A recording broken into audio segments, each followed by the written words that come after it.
was a kind of need for something to happen in Midsummer Norton, the town we all grew up in, and there were venues in town that had music, but the gigs were few and far between, and there was just this feel that we could do something else.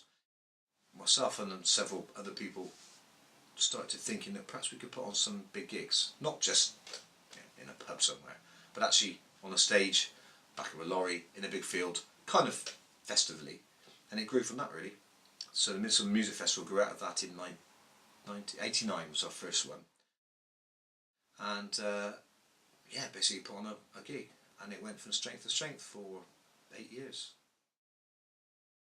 During that time the opportunity came up for myself, my brother and 3 friends to take over a small cellar bar that was like a restaurant, bistro, wine bar sort of place, and actually put gigs on as landlords, and that's how the Wunderbar started. As an idea for a music venue, we wanted to make sure there was a place that was local, obviously keeping in a small town. We wanted to make sure that the bands had somewhere where they felt they were playing a gig, not just stuck in a corner of a room somewhere, playing in front of a fireplace in a pub lounge. Hello, Wunderbar. We're confectionery and it's good to be back. After I would have come back from uni, we all meet up, all our mates have a discussion, and Stan saying to me, come into the band and sing. I've got a sweet idea for a group. We're going to call it Confectionery, and we're going to do psychedelic rock, and we've got a gig at the Wunderbar, just a one-off in August. And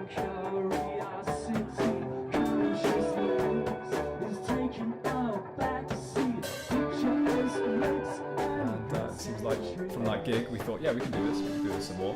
We can make some records, we got some tunes here.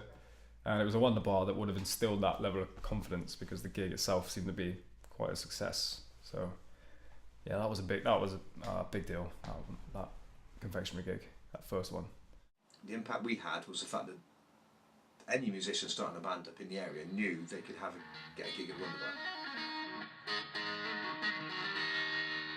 It was the Wunderbar that gave us our first gig, which was, we hadn't played anything, we hadn't released anything, but they gave us a shot, gave us a chance, and people seemed to like it from there, and it kind of snowballed from that really. And it would seem that it's always been a place for young original bands to come and play, whether they were any good or not. I don't know how good we were. I mean, I thought we were awesome, but like other people might have disagreed. Nah, they probably didn't. Currently going through a few refurbishment deals, but we are opening this evening to start live music again.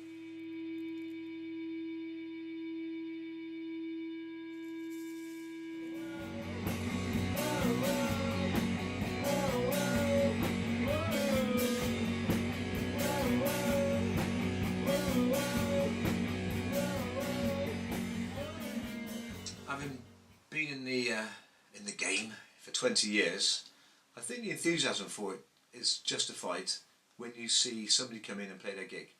When they actually come down the steps with all their gear set up, they're nervous, their friends and family turn up, they start playing, they get the smoke, they get the lights, they actually have an event rather than just a gig, and they're really appreciative at the end of it, and their friends and family think it's wonderful. You know you've done something right, you know you've created an atmosphere for them to perform as well as they can, and that's the best feeling. It means your ideas were right in the first place.